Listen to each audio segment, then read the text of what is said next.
de Jésus.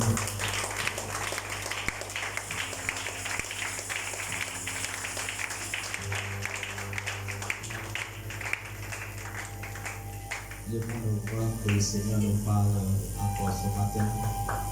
Prions au nom de Jésus. Prie au nom de Jésus. Prie que le Seigneur nous parle encore ce matin.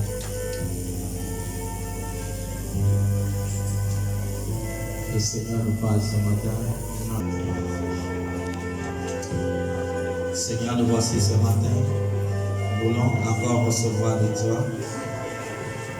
Nous bénissons encore ton Saint-Nom. Gloire et honneur soit rendu à toi. Au nom puissant de Jésus que nous avons prié. Amen. Asseyez-vous dans la présence de Dieu. Asseyez-vous.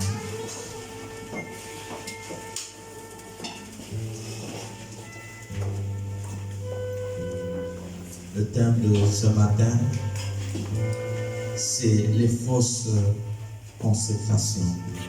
Les fausses consécrations, c'est le thème de ce matin.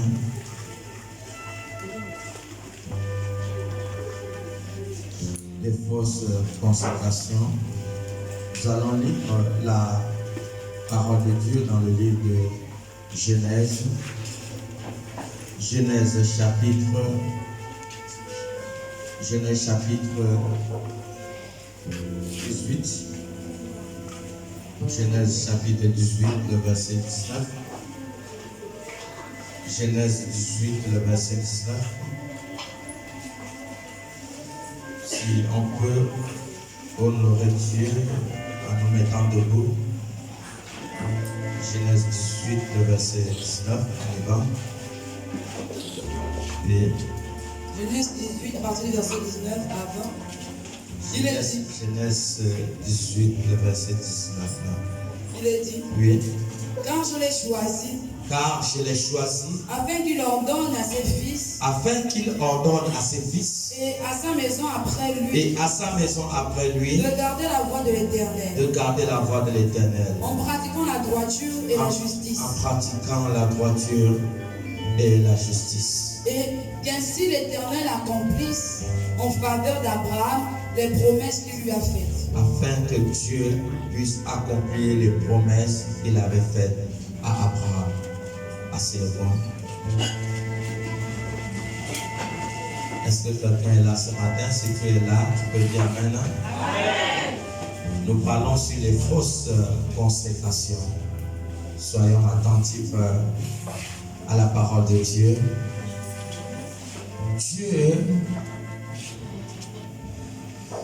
dans la période de la tour de Babel,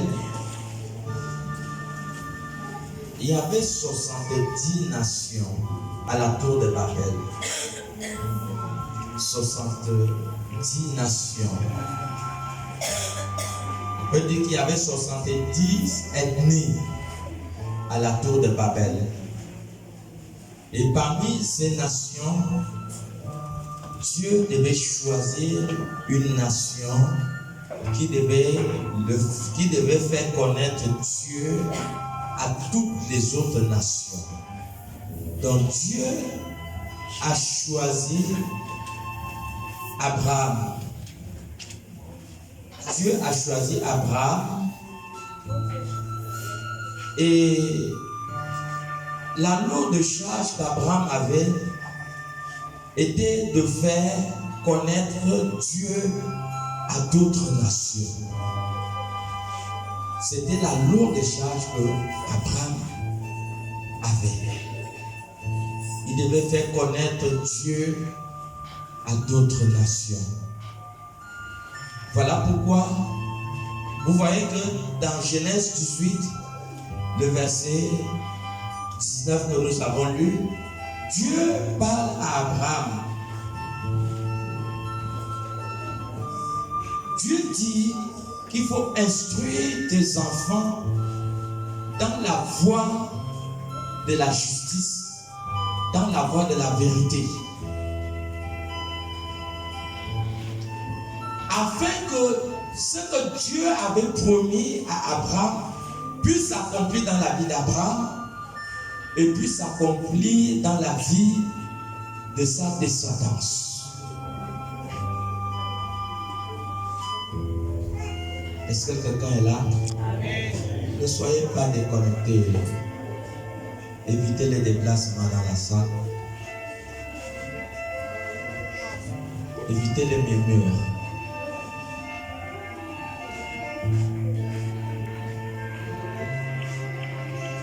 Abraham avait une lourde charge.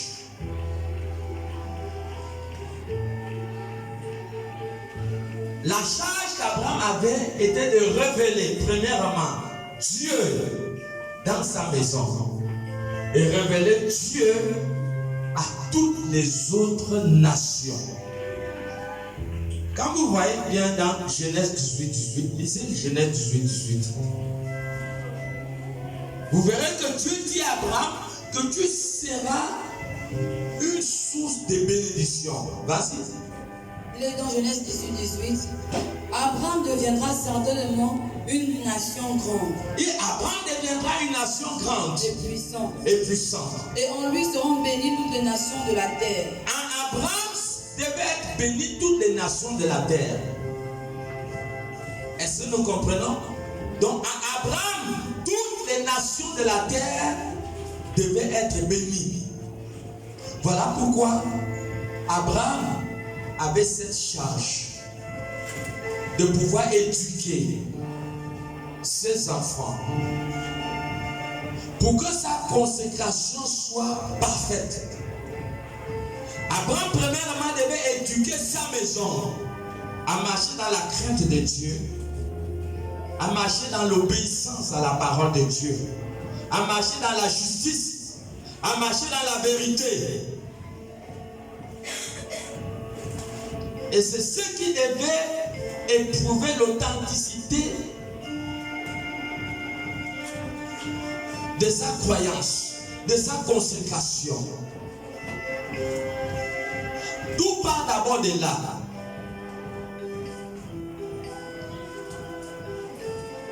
Nous devons savoir que nous ne pouvons pas être authentifiés devant Dieu si nous sommes de Dieu et que notre maison vit dans le désordre. Nous ne pouvons pas être agréés par Dieu. Si nous invoquons Dieu, mais dans notre maison, il y a des choses qui offensent et qui énervent Dieu. En ce moment, notre appel, notre vocation, notre appel n'est pas authentifié. Notre consécration n'est pas vraie. Pourquoi? Parce que si nous sommes de Dieu, nous devons communiquer à notre maison les valeurs de Dieu.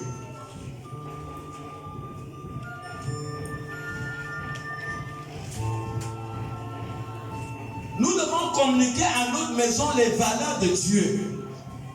Si nous voulons l'attention de Dieu dans notre vie, nous ne pouvons pas servir Dieu et que nos maisons, les gens dans nos maisons vivent dans le désordre. Voilà pourquoi vous voyez que tu peux invoquer Dieu, mais des fois les choses ne changent pas, parce qu'au fait c'est pas toi le problème. Au fait c'est même pas que c'est pas toi le problème, c'est parce que ta consécration n'est pas vraie. Parce que si ta consécration est vraie, elle doit affecter les gens qui sont dans ta maison. Ta consécration doit affecter les gens qui sont dans ta maison. Si elle est vraie, les ténèbres n'ont pas le pouvoir. Les ténèbres n'ont pas le pouvoir sur la lumière. Lorsqu'il fait nuit, Lorsque vous allumez l'ampoule, le noir ne résiste pas. Le noir ne résiste pas pour dire que je ne pars pas. Pourquoi? Parce que la lumière domine toujours. La lumière domine toujours dans les ténèbres. Mais comment ça se fait? Ça se fait que si tu es vraiment, si ta consécration est vraie, mais comment ta consécration n'arrive pas à affecter les gens de ta maison? Comment ta consécration n'arrive pas à affecter tes enfants?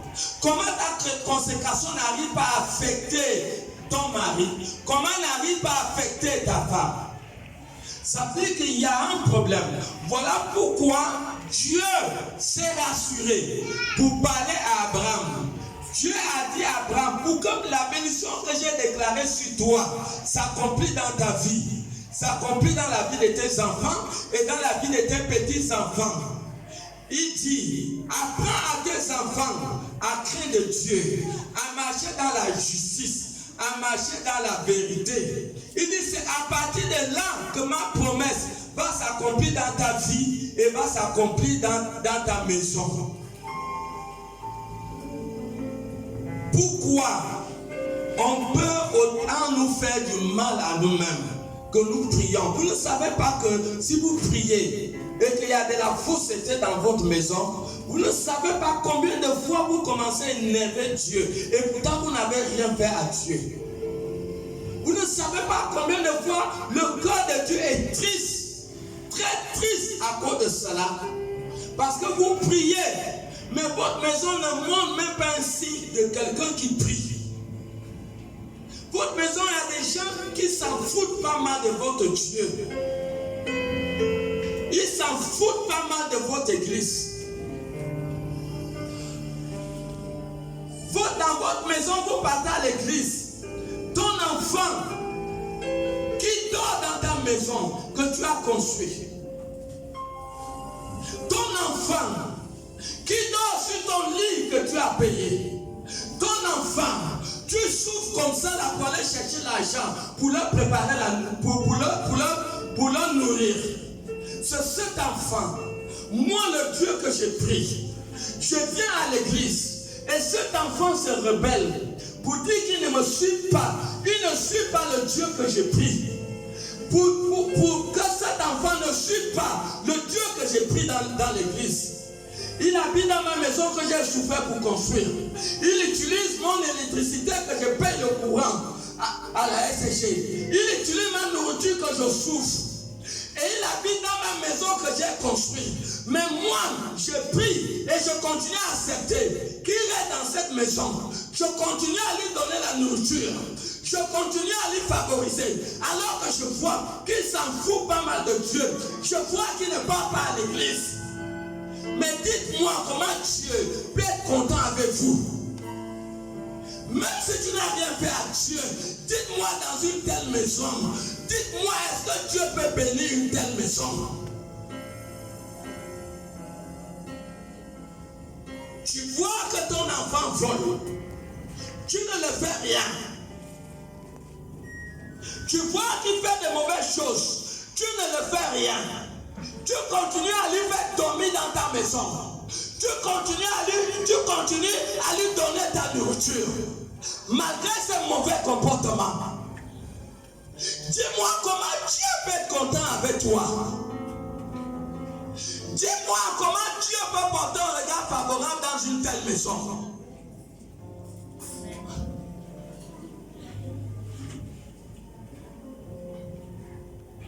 Et c'est à cause de ça que vous voyez que vous pouvez être à l'église pendant des années. Vous priez, vous jeûnez, il n'y a aucun signe de bénédiction. Vous pensez que Dieu va te bénir dans une telle position? Dieu va te bénir dans une telle maison? Est-ce que vous le pensez? Est-ce que vous pensez que Dieu peut te bénir dans une telle condition? Ceux qui sont dans ta maison s'en foutent pas mal de Dieu. Ils viennent avec les copines devant toi et tu acceptes.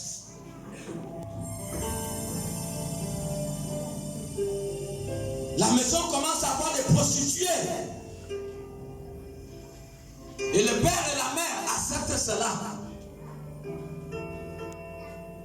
Tu pries, mais tu vois comment ta fille amène un copain dans la maison et tu acceptes ça. Dis-moi comment Dieu peut te bénir dans cette maison. Tu vois ton fils amener une copine et tu ne dis rien. Dis-moi, si Dieu peut te bénir dans une telle condition, il y a déjà des prostituées dans la maison. Aucune crainte de l'Éternel. Ils s'en foutent pas mal le Dieu de leur père, le Dieu de leur mère.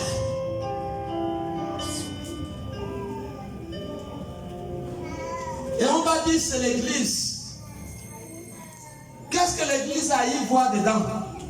L'église n'a rien à voir. Abraham a dit, bien, Dieu a dit à Abraham dans Genèse 18, 19, il dit, apprends à tes enfants à garder la voie de la justice. À garder la voie de la justice, la vérité. Il dit, c'est à partir de là que mes promesses vont s'accomplir dans la vie.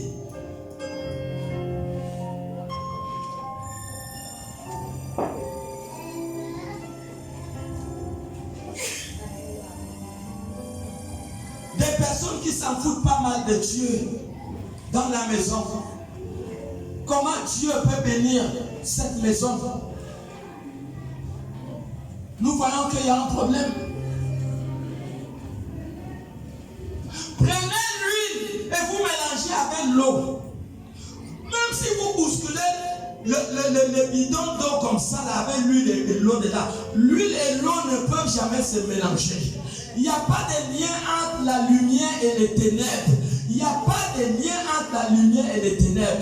La lumière et les ténèbres ne peuvent pas cohabiter. Donc le mal et le bien ne peuvent pas cohabiter dans une maison. C'est impossible. C'est impossible.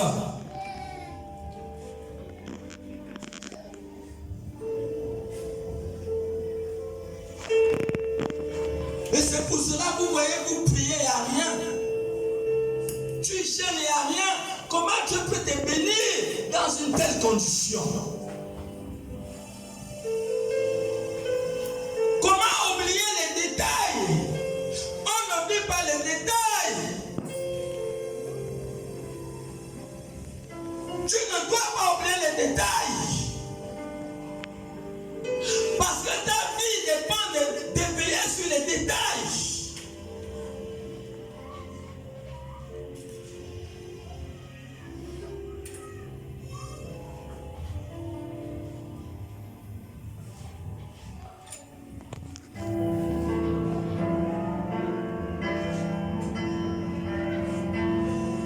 Corinthiens chapitre 6. 2 Corinthiens 6 à partir du verset 14 à 17.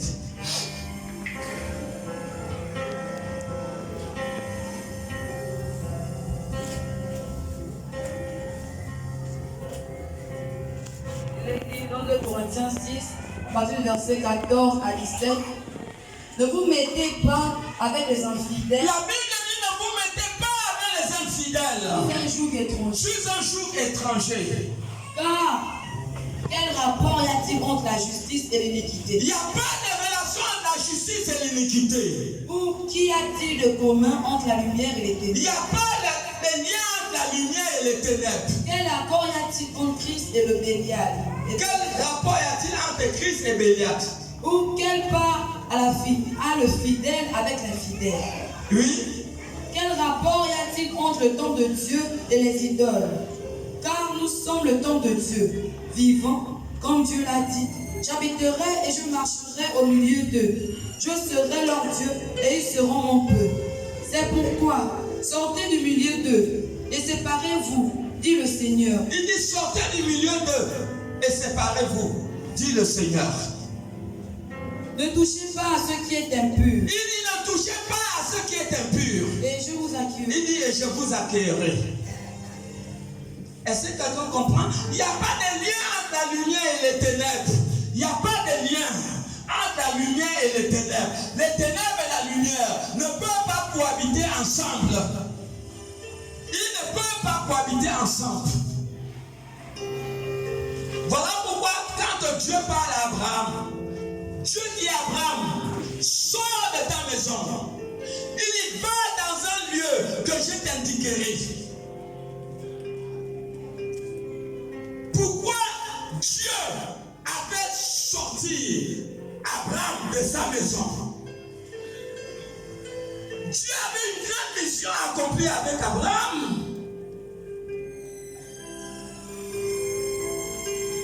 Mais pourquoi Dieu n'a pas accompli sa volonté dans la vie d'Abraham, dans sa maison? Josué 24, 2. Pourquoi Dieu n'a pas accompli sa volonté dans la vie d'Abraham, dans la maison d'Abraham?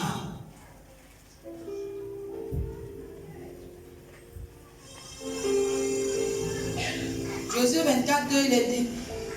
Josué dit à tout le peuple. Josué dit à tout le peuple. Ainsi parle l'Éternel. Ainsi parle l'Éternel. Le Dieu d'Israël. Le Dieu d'Israël. Vos pères Terach. Le père d'Abraham Terach. Père d'Abraham. Père d'Abraham. Et père de Nacor. Et père de Nacor. Habitaient anciennement de l'autre côté du fleuve. Ils habitaient anciennement de l'autre côté du fleuve. Et ils servaient d'autres dieux. Vous voyez, le père d'Abraham servait d'autres dieux. Le père d'Abraham servait d'autres dieux. Donc Dieu ne pouvait pas bénir Abraham dans la maison où on pratiquait l'idolâtrie. Dans la maison où on pratique l'idolâtrie, Dieu ne pouvait pas bénir Abraham dans ce lieu. C'est la raison pour laquelle tu te dis que tu es consacré. Tu es consacré et que les peuples ne sont pas vus dans ta maison. Ta consécration n'arrive pas à affecter les gens de ta maison. Ça veut dire que ta consécration est fausse. Parce que quelqu'un ne peut pas habiter dans la maison du Dieu, dans la maison du servant de Dieu et faire le désordre. Non. Ce n'est pas possible. Ce n'est pas possible. Tu pries, mais tes enfants font le désordre dans la maison. Tu pries et tes enfants, en ce moment, certains sont à la maison. Et ils habitent dans ta maison. Et tu leur donnes ta nourriture. Et ils font le désordre. Et tu pries. Ta consécration est fausse. Elle est fausse parce que ta vie n'arrive pas à affecter ceux qui sont dans ta maison. La nuit, si tu penses que ce que je dis c'est faux, la nuit, va dans ta maison, allume l'ampoule. Si le noir dit je ne pars pas, ça veut dire que ce que je dis, je suis en train de mentir. Mais si tu allumes l'ampoule et que le noir part, ça veut dire que la lumière a toujours le pouvoir sur les ténèbres. La lumière a toujours le pouvoir sur les ténèbres.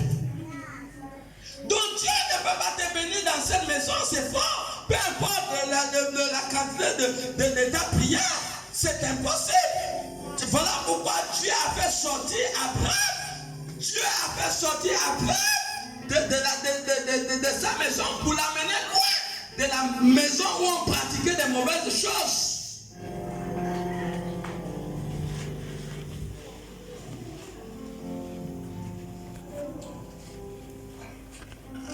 Tu pries et tu vois ton enfant soit venir sans l'alcool et tu ne dis rien. Un jour ici, mon propre fils, un soir je vois, il est bourré et il est en train de vomir des autres. Je dis ça c'est quoi? Le même jour, mon propre fils, je l'ai chassé de la maison. Je l'ai chassé de la maison, il a commencé à aller dormir dans des voitures. Et c'est une famille qui l'a accueilli, de où il dormait dans la voiture, pour l'amener chez eux. Mais mon fils sait que ce que je l'ai fait, ce n'était pas pour son mal. C'était pour son bien. C'était pour l'amener à comprendre combien de fois que Que personne dans ma maison ne vienne pas jouer avec le Dieu que je prie. Que personne, comment est-ce que Dieu sera content avec moi? Moi qui suis quelqu'un qui est consacré, je vois des bêtises dans ma maison et je ne parle pas. Je ne parle pas. Dieu va t'en sortir comment? Dieu va t'exaucer comment dans telle atmosphère? Dieu ne peut pas t'exaucer. Dieu n'exauce pas où il y a le mal. Dieu n'exauce pas où il y a l'impudicité. Dieu n'exauce pas où il y a la fornication. Dieu n'exauce pas où il y a la saleté dans la maison.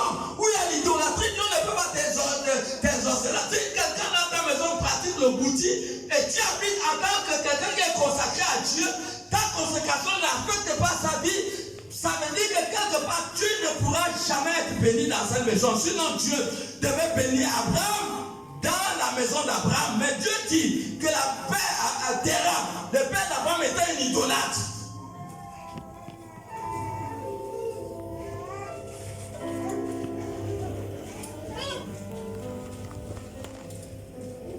Quand ces choses sont cautionnées, pure et simplement, vous êtes en train d'offenser Dieu. Tu offenses Dieu sans t'en rendre compte.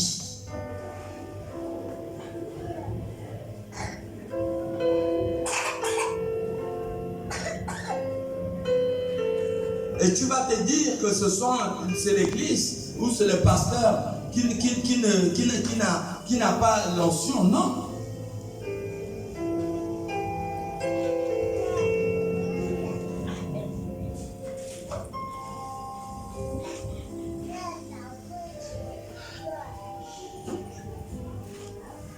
Si tu es consacré, on doit voir les preuves.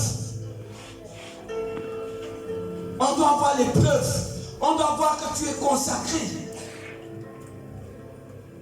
C'est très facile de savoir que ça c'est un faux. Ça c'est une fausse. Tu es un frère à l'église. Tu es un frère à l'église. Et tu vois, par exemple, une fille qui te fait des avances au point de t'amener à tomber avec la fille. Mais ça veut dire que là déjà il y a la fausseté. Ça veut dire que la sœur est fausse et même le frère est faux. Ça veut dire que là il y a déjà un problème.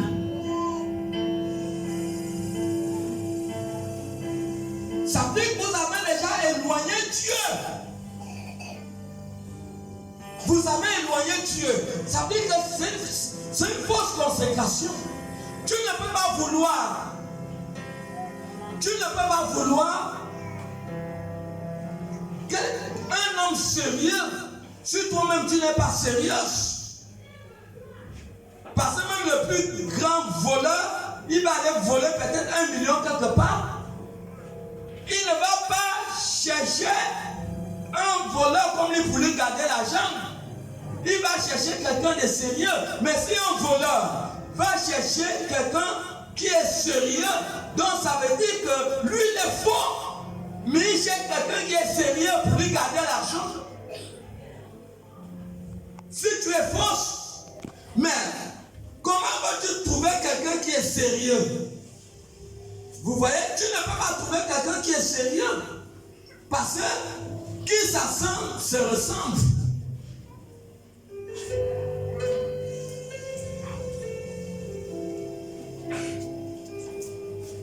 Vous avez le projet de vous marier. Si vous écartez Dieu dans vos projets, vous avez déjà enlevé Dieu. Vous avez déjà offensé Dieu. Ça veut dire que Dieu n'est plus dans ce que vous voulez entreprendre.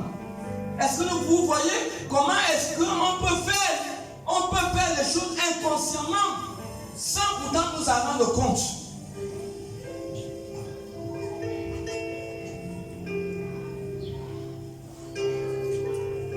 Il y a des gens qui aiment leurs enfants plus que Dieu, au point que tu vois tes enfants dans les bêtises, tu l'acceptes dans ta maison.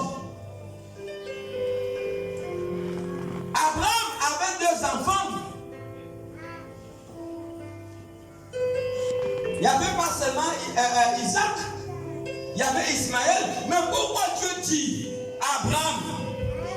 Dieu dit à Abraham, donne-moi ton fils. Et il précise, celui que tu aimes le plus. Dieu demande à Abraham, son fils, celui qu'il aime le plus. Et Abraham était mis à l'épreuve. Et Dieu voulait voir. C'est une bénédiction que Dieu avait accordée à Abraham. Abraham a attendu son fils pendant 24 ans. La 25e année, il est venu au monde. Et Dieu va mettre Abraham à l'épreuve. Dieu va voir, est-ce qu'Abraham aime plus la bénédiction que les bénisseurs? Dieu va voir si Abraham aime plus la bénédiction que les bénisseurs. Est-ce que nous voyons? Et Abraham a montré qu'il aimait plus les bénisseurs que la bénédiction.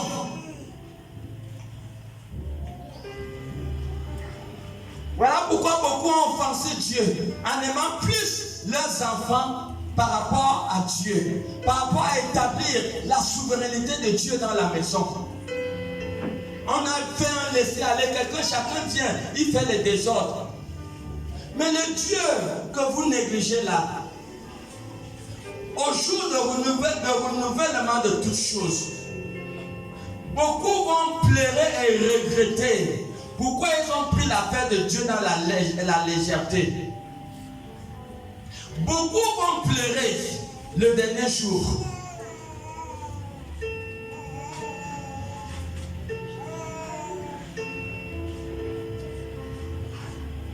Est-ce que l'amour peut nous amener dans le cantique? L'adoration. Beaucoup vont pleurer parce que tu as négligé Dieu.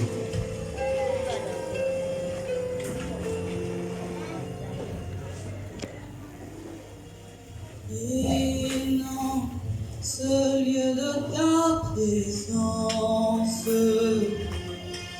nous avons le Dieu qui a créé les cieux et la terre. Ça, c'est quelle consécration que tu pries. Dès que tes enfants sont dans la prostitution, et tu pries. Nous avons besoin de et tu acceptes ça dans ta maison. Et tu penses, tu rêves que Dieu va te bénir. Dieu va te bénir comment? Il ne peut pas te bénir. Puis tu souffles sur nous. Tu souffles sur nous. Et tu grandis grandeur. Ce lieu de ta présence. Nous avons besoin de toi.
Jésus, si quelqu'un n'est pas vrai avec Dieu, comment il peut être vrai avec toi?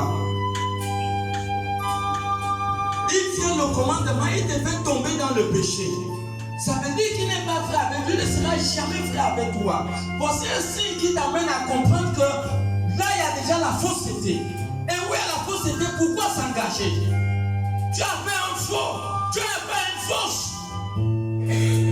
Même si c'est après le mariage, il t'a déjà montré qu'il ne crée craint pas Dieu. Quelqu'un qui craint Dieu va te respecter, va t'aimer. Mais quand tu vois déjà la fausseté au début, il faut tout stopper. Il faut tout stopper. Ne t'aventure pas dans une telle relation. Tu vas te casser la tête après le mariage. Quelqu'un demande qu'il est faux, ne t'engage plus. Il faut tout stopper. Parce que si quelqu'un n'est pas vrai avec Dieu, il ne sera jamais vrai avec toi. Quelqu'un a fait 5 ans, il marche avec Dieu. Donc c'est aujourd'hui là maintenant qu'il va se repentir, mais depuis les 10 années qu'il est à l'église, pourquoi il n'est pas vrai? Donc c'est les 2 années que vous allez suivre là qui va, ou 3 ans, qui sera vrai. Il y a des signes.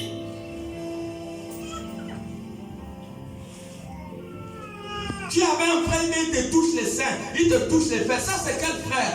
Ça veut dire que tu as fait une fausse consécration.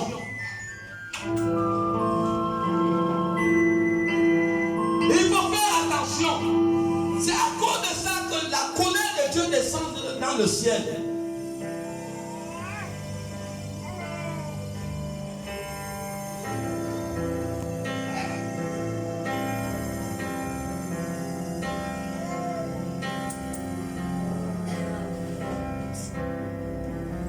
Quelles sont les raisons pour lesquelles on a chassé Ismaël? Si Ismaël était un enfant qui était bien, Sarah ne devait pas le faire chasser.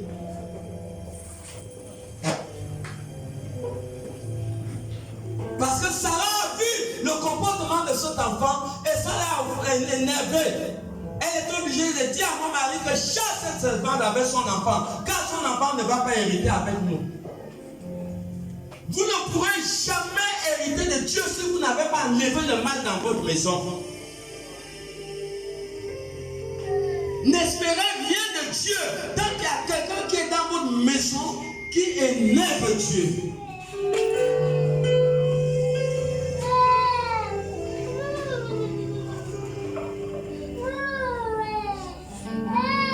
Selon les voies du Seigneur. Isaac a pris la même chose pour éduquer ses enfants selon les voies du Seigneur. Jacob aussi a fait de son mieux pour éduquer ses enfants selon les voies du Seigneur. Mais regardez la maison de Jacob. Regardez la maison de Jacob.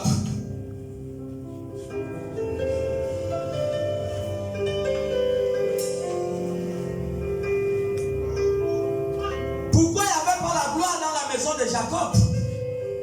Vous ne vous posez pas la question?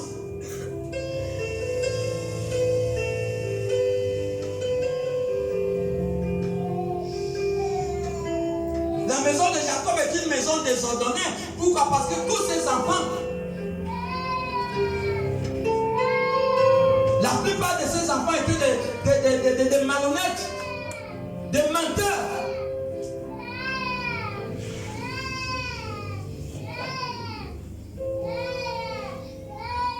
Il y avait même un prostitué, même parmi eux, dans la maison de Jacob. Et vous pensez, lisez-nous un peu Genèse 35, 22. Vous allez voir que dans la maison de Jacob, l'un des fils de Jacob est parti coucher avec l'une des femmes de Jacob.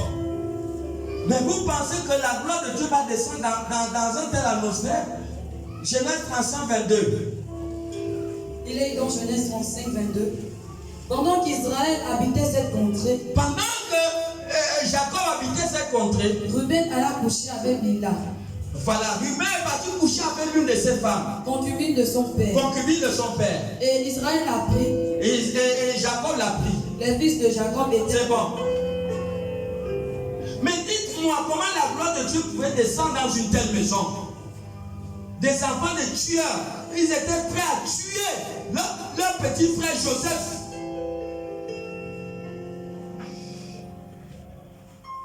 Ils étaient prêts à tuer leur petit frère Joseph.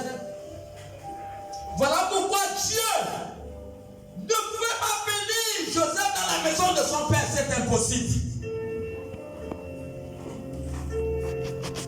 Dieu ne pouvait pas bénir Joseph dans la maison de son père. Parce qu'il y avait des choses qui énervaient Dieu dans la maison de Jacob.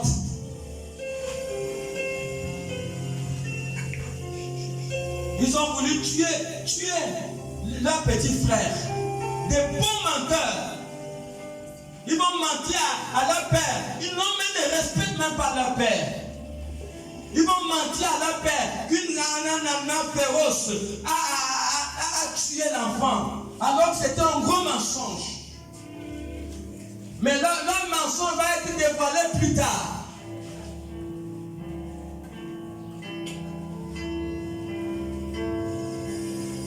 C'est à cause de ça que vous pensez où Dieu,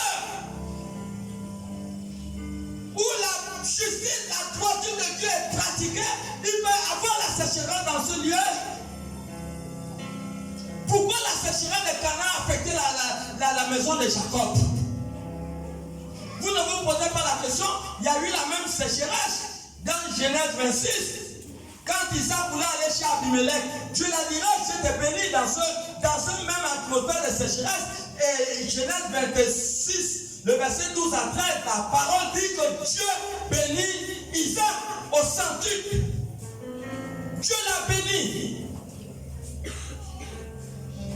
au milieu de la sécheresse. Mais pourquoi la maison de Jacob, la sécheresse pouvait affecter la sécheresse du pays, pouvait affecter la maison de Jacob? Parce que ses enfants ont offensé Dieu.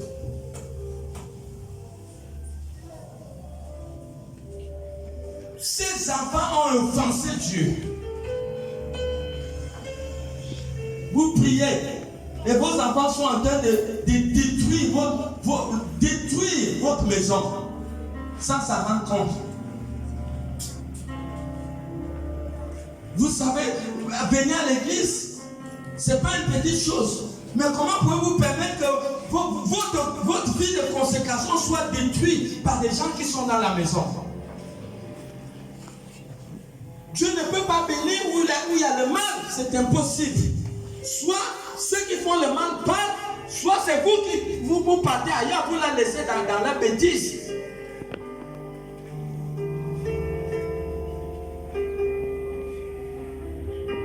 Il y a des gens qui aiment leurs enfants plus que Dieu. Mais c'est une erreur.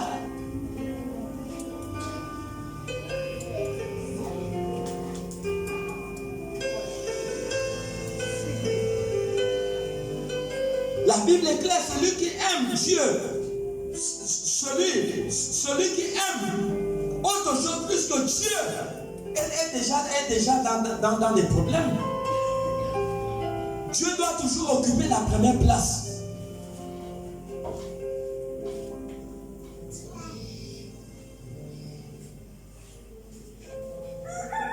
Voilà pourquoi Dieu a enlevé Joseph de la maison de son père. L'a mené en Égypte. C'est là-bas où il devait aller régner. Il les a enlevés. Il a enlevé Joseph loin des malfaiteurs. Loin des malfaiteurs.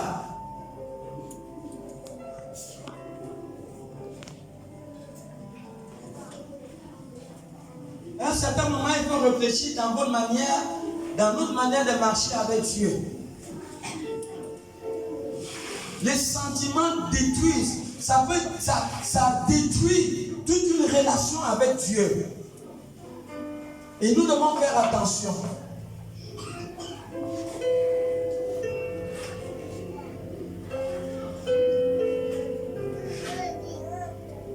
Il faut faire attention.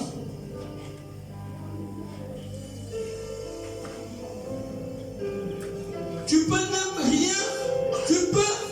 ne pas avoir posé un acte négatif dans ta relation avec Dieu. Mais ceux qui sont dans ta maison, si tu ne veilles pas sur eux, pour les discipliner, pour les amener Dieu, ta consécration devient automatiquement fausse. Ça devient faux.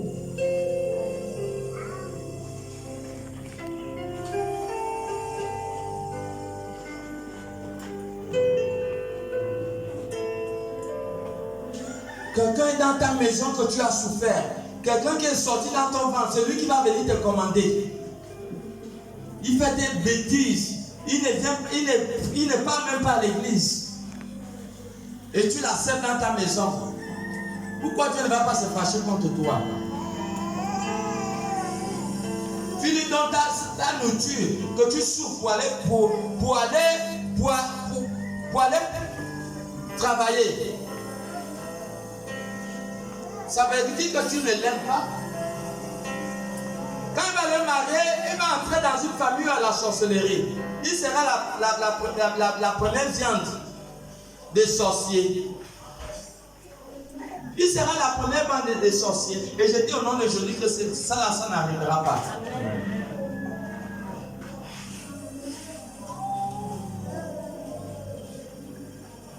Voilà. Tu peux prétendre dire que tu aimes l'enfant, mais avec le sentiment, tu es en train de détruire sa vie.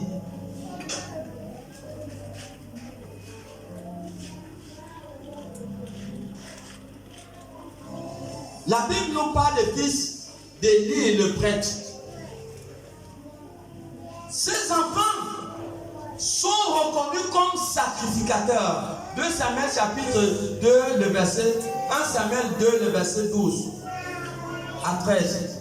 Ils sont reconnus comme sacrificateurs. Sacrificateurs. Mais ils sont reconnus comme des faux. Ils étaient des faux sacrificateurs dans l'église.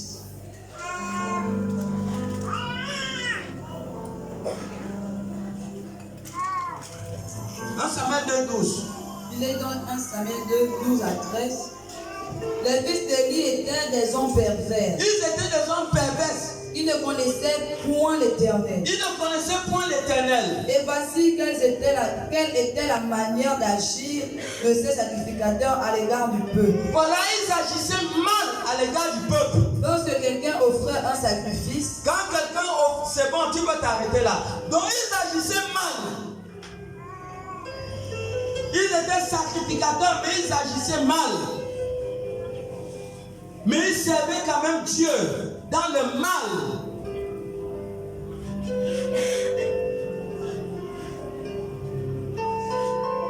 Tu vois ton fils, tu vois quelqu'un, il part à l'église, mais il fait de fausses choses. Tu ne dis rien. Tu continues à lui donner ta nourriture. Et il répète les mêmes choses. Tu continues à lui donner la nourriture.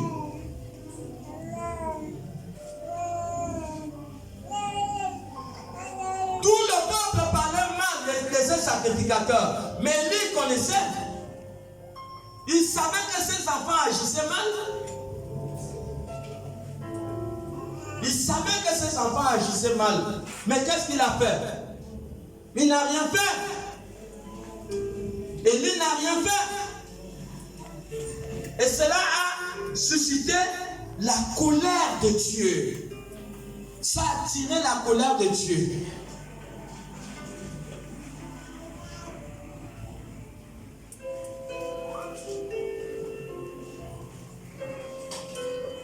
Et pourtant, Élie n'avait rien fait.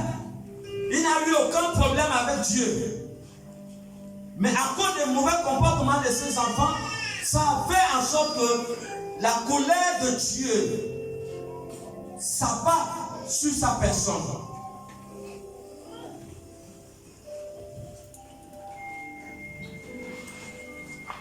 Est-ce que nous voyons?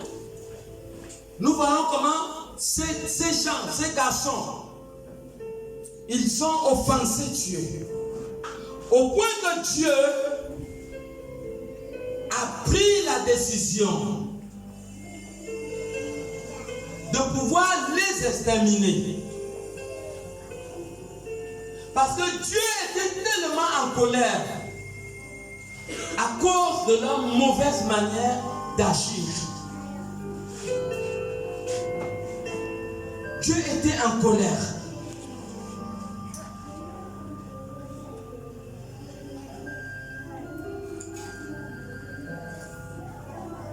C'est à cause de ça que Dieu ne parlait plus. Pendant un temps, il n'y avait pas la connexion entre Dieu et Élie le prêtre. À cause de mauvaises actions de ses enfants, Dieu n'a même plus eu l'envie de parler à Élie. À cause de ça, Dieu était en train de chercher un successeur pour le changer. Parce que sa consécration était fausse. Vous voyez, si vous voyez des choses qui ne plaisent pas Dieu dans votre maison et vous ne dites rien,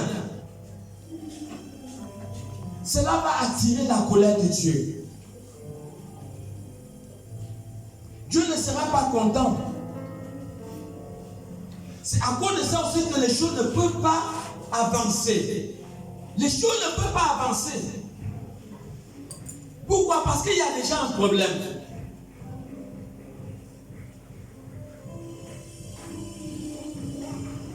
Un Samuel 2, lis un peu à partir du verset 36.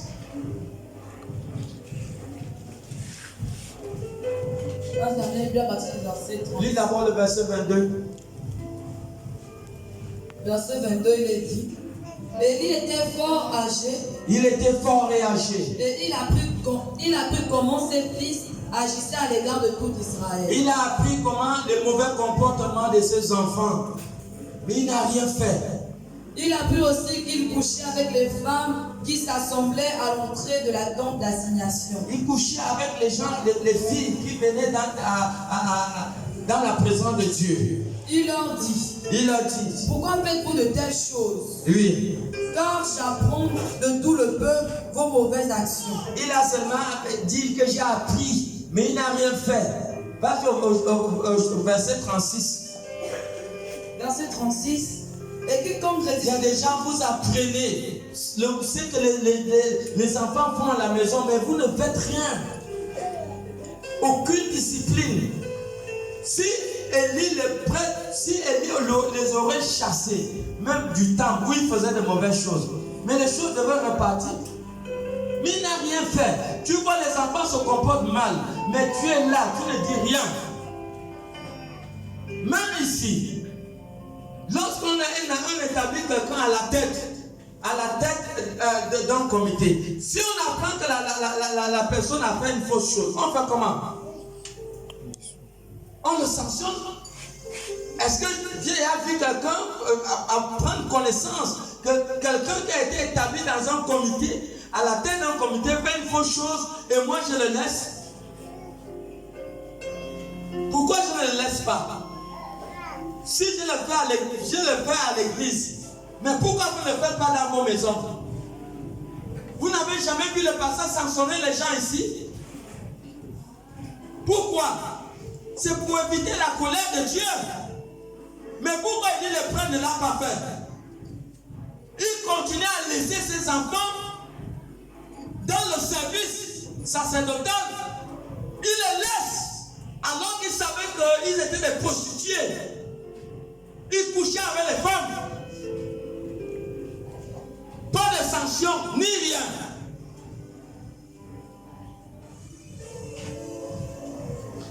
C'est à cause de ça que la colère de Dieu descend dans le ciel.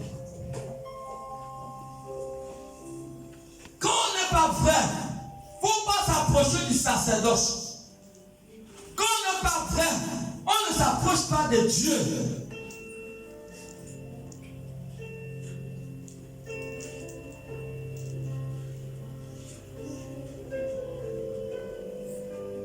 Lévitique 19, 22, lis ça d'abord avant de revenir là. Il ne faut pas t'approcher de Dieu si tu sais que tu n'es pas vrai.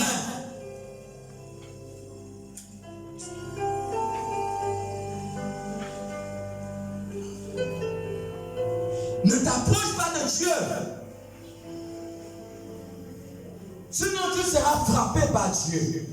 Comme Dieu l'a fait dans la vie des enfants d'Élie le prêtre. Tu sais que tu ne remplis pas les conditions pour la fonction sacerdotale, il faut se retirer. Parce que c'est une manœuvre mortelle, c'est une manœuvre dangereuse. Lévitique 19, 22. Lévitique 19, 22, il est dit: le sacrificateur fera pour lui l'expiation. 23. Quand vous serez entrés dans le pays et que vous y aurez. Exode 19, 22.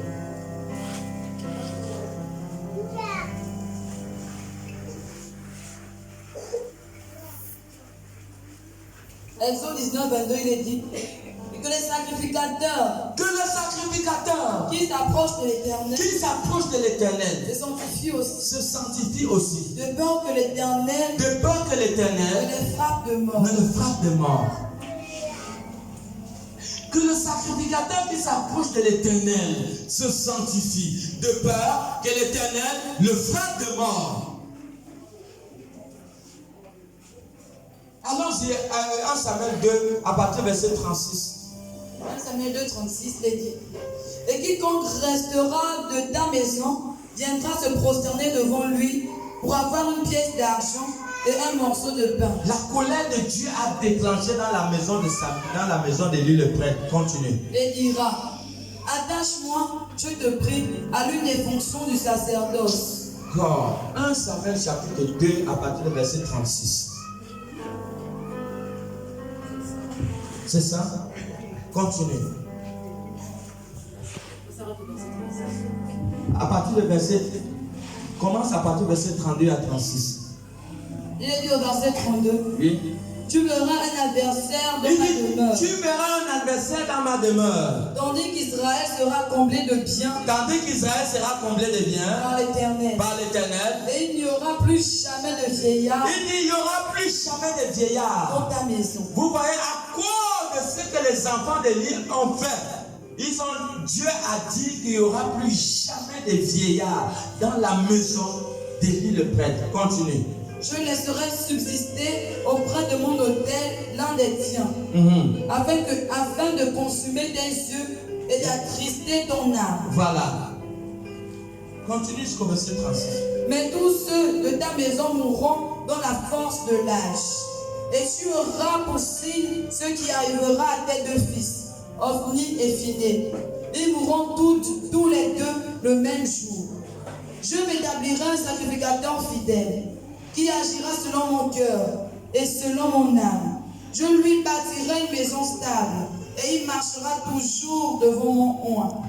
Et quiconque restera de ta maison viendra se prosterner devant lui pour avoir une pièce d'argent et un morceau de pain. Vous entendez? Continue. Et dira: attache-moi, je te prie, à l'une des fonctions du sacerdoce, afin que j'aie un morceau de pain à manger.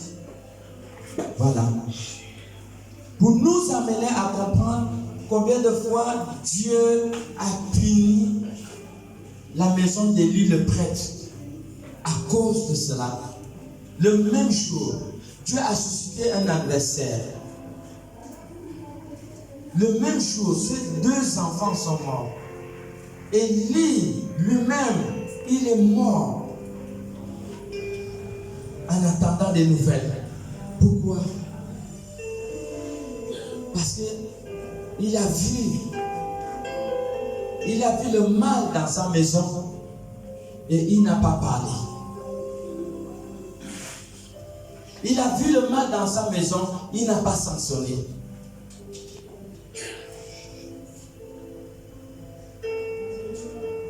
Nous voulons avancer. Et chacun doit comprendre l'une des raisons qui peut faire que Dieu ne puisse pas te bénir. Ce n'est pas l'église. Ce n'est pas le manquement de puissance. Mais le problème, c'est dans ta maison.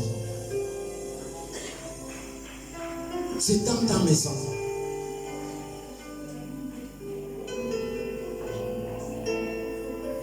Nous avons vu la maison de Corneille, acte 10. Tout le monde craignait Dieu.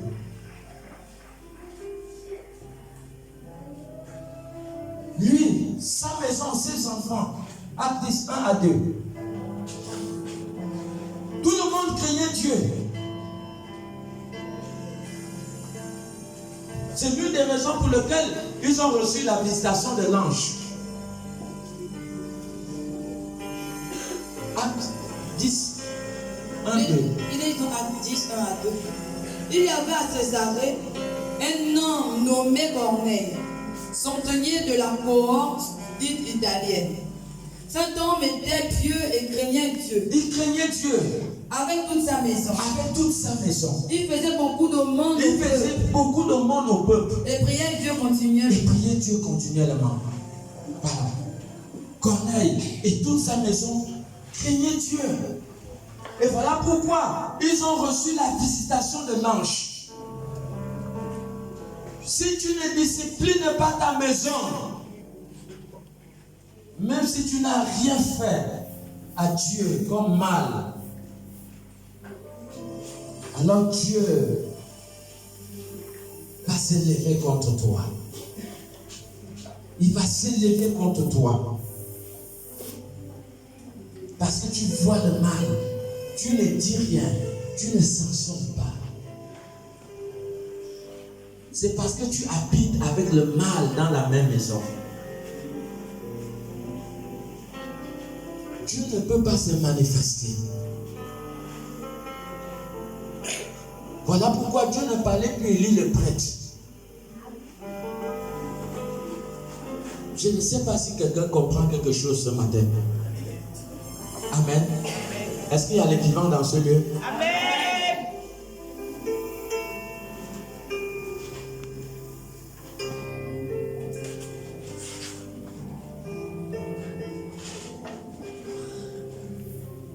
Nous ne faisons que développer.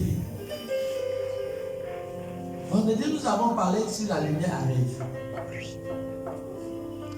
Aujourd'hui, nous développons encore ce qui peut causer un obstacle à la grâce de Dieu dans nos vies, dans notre maison. Que personne ne se sente offensé. Ce n'est que la vérité. Ce n'est que la vérité. Si votre consécration est vraie, cela doit affecter votre maison. L'enfant ne commande personne.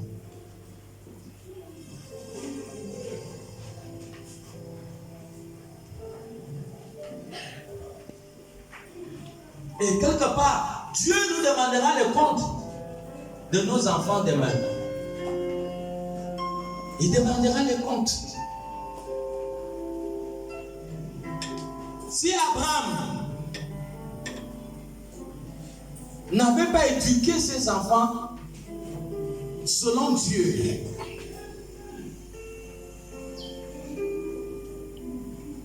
Dieu ne devait pas être révélé aux nations.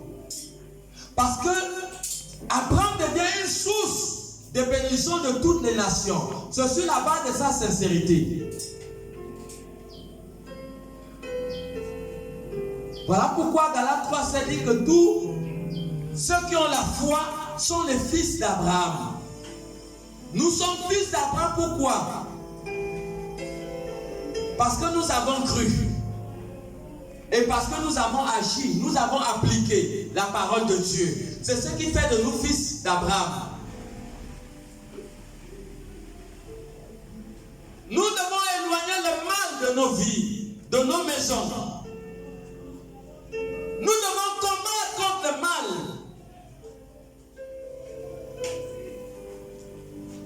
Que personne ne vienne mépriser ton Dieu.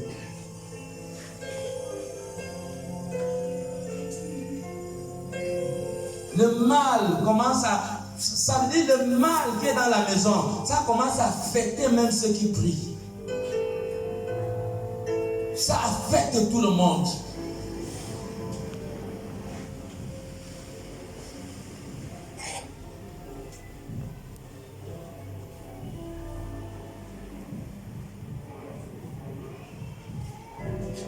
Tu es dans la maison, tu vois les grands frères en train de faire mal devant les petits frères, devant les petites sœurs.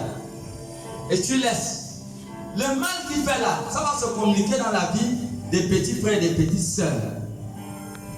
Devant tes yeux. Parce que tu as vu et tu n'as pas parlé.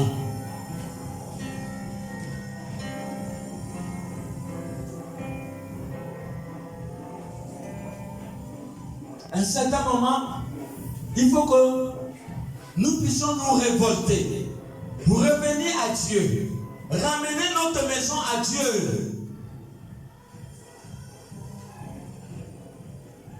Il faut se faire violence. Si tu veux la réponse de Dieu, il faut se faire violence. N'accepte pas quelque chose qui pourra détruire ta relation avec Dieu. Tout sauf ça. Voilà Élie le prêtre, il est parti avant son temps. Pourquoi? Parce qu'il a vu et il n'a rien dit. Ce n'était pas son heure de mourir, mais qui était la cause de la mort, de sa mort? Ce sont ses enfants. Ce sont ces enfants qui étaient la cause de la mort d'Élie le prêtre. Parce que s'ils n'auront pas posé cet ensemble d'actes négatifs, ce qui est arrivé à leur père ne devait pas arriver.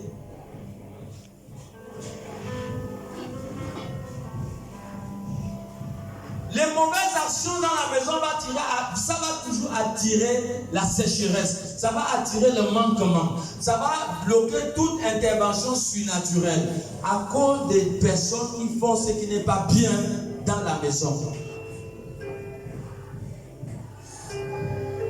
Dans ce lieu, les gens ne peuvent pas connaître l'avancement.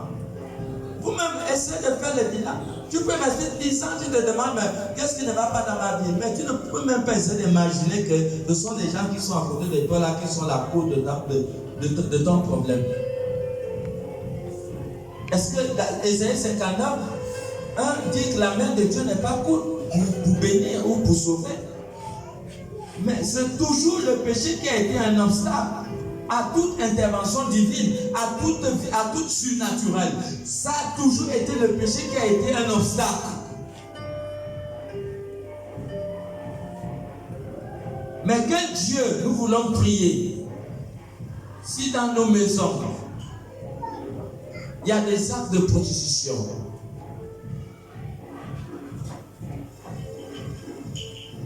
Quelle grâce nous pouvons nous attendre venant de Dieu?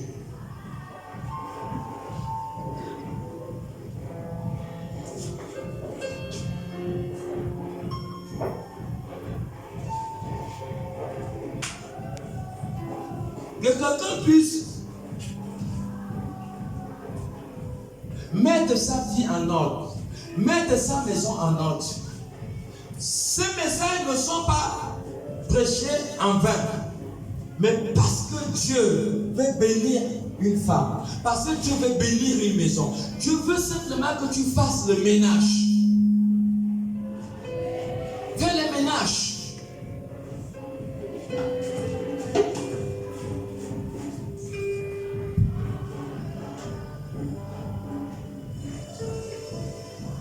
La marche avec Dieu, il y a un prix à payer.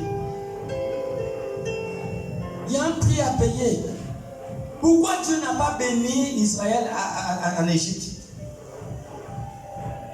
Dieu ne pouvait pas bénir le peuple d'Israël en Égypte. Pourquoi? Parce que l'Égypte était un territoire idolâtre. Voilà pourquoi Dieu les a fait d'abord sortir. Dieu les fait sortir pour les amener dans le lieu où il devait les bénir.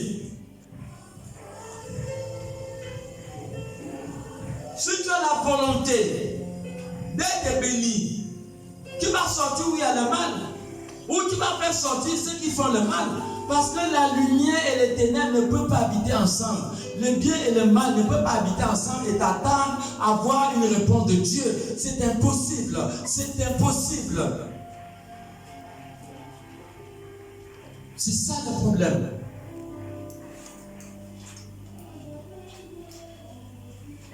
L'histoire d'une famille a été écrite dans la Bible. L'histoire de la famille de Corneille. On a parlé de la famille d'Agabus. Elle avait des jeunes filles, des prophétesses vierges. La Bible Bible décrit même qu'ils étaient vierges. Ils n'avaient pas encore connu des hommes. Elles étaient des prophètes, des prophétesses. Il n'y avait pas le désordre dans la maison d'Agabus. Il n'y avait pas de désordre.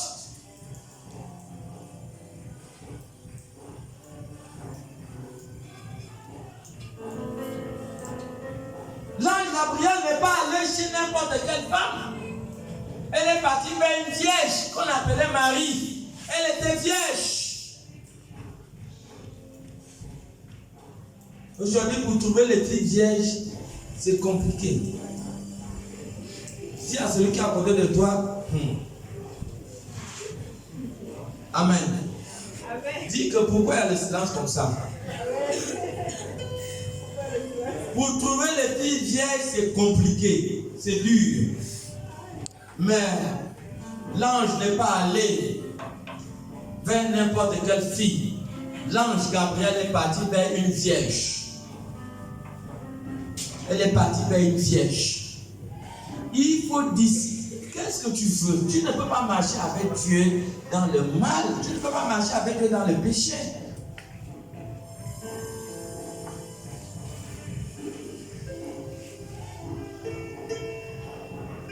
Tu veux la grâce, tu veux la faveur de Dieu.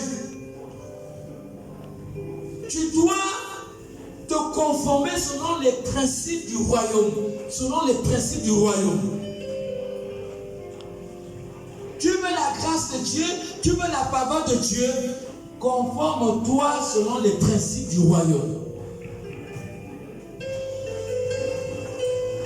C'est le seul moyen d'être affecté par la grâce de Dieu. Matthieu 10, 39.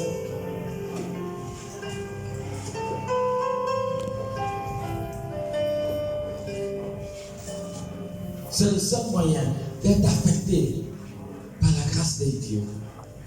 Se conformer selon les principes du royaume. Oui. Les dans Matthieu 10, 39.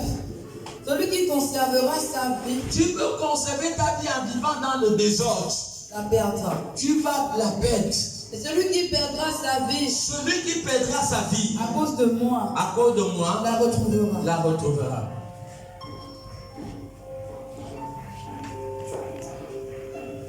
Est-ce que quelqu'un comprend? Tu veux conserver ta vie en vivant dans le désordre. En avance, tu l'as déjà perdu. Tu as déjà perdu ta vie inconsciemment sans t'en rendre compte. Tu veux la conserver. Alors, vis dans l'obéissance à la parole de Dieu. Vis dans l'obéissance à la parole de Dieu. C'est le seul moyen de conserver la vie de Dieu en toi. C'est le seul moyen de conserver ta vie en vivant dans l'obéissance à la parole de Dieu.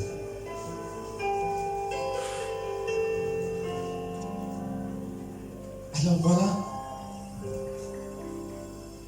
pour que ta consécration soit authentifiée, ta consécration doit affecter les gens de ta maison. Ça doit affecter. Tu ne peux pas être chrétienne, frère, et que dans ta maison, il y a des gens qui boivent. Tu ne peux pas être chrétienne. Les parents viennent au village, je ne sais pas, ils viennent où. Et dans ta maison, tu vas envoyer pour qu'on va payer la bière, amener ça dans ta maison. Ça veut dire que ta consécration n'est pas vraie. Si déjà la pression des parents affecte ta vie, depuis 20 ans, je n'ai jamais payé quelqu'un la bière. Peut-être c'est arrivé. Mais quand je regarde dans ma tête, je ne vois pas. La bière n'est jamais entrée ici. Jamais. Peu importe la qualité d'étranger que tu viens pour venir me rendre visite, même si tu es un païen, chez moi, la bière n'entre pas. Le seul moment que je peux payer ces choses, c'est pendant les mariages. En dehors du mariage, un parent vient. Toi, tu es chrétienne. Les visiteurs viennent dans ta maison. Tu es la première qui va prendre le whisky, la bière, de les mettre dans ta maison devant tes enfants. Là, c'est quelle consécration? Toi-même, tu amènes à ta famille à ne pas respecter ta consécration. Tu amènes ta famille à ne pas respecter ton Dieu.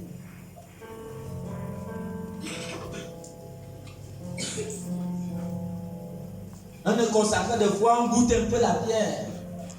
Et on est dans la notion de Paul a dit à Timothée de goûter un peu.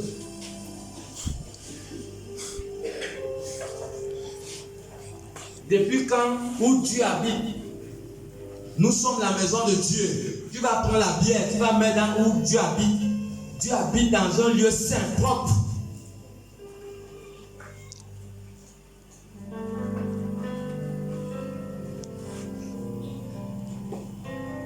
Amen. Ta consécration. Vous pensez que quelqu'un va venir habiter là et il ne vient pas à l'église? Je te chasse. Tu n'habites pas chez moi. Le Saint-Esprit sait que ce que je dis est vrai. Personne ne peut habiter dans ma maison sans aller à l'église. Je te chasse.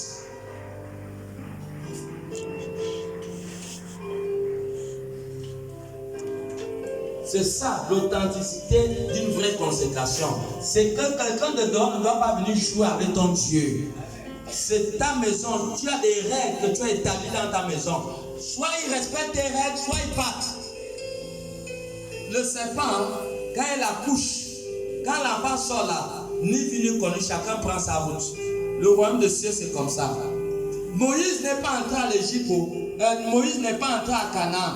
C'est à cause des gens qui étaient tout autour de lui. À cause du peuple.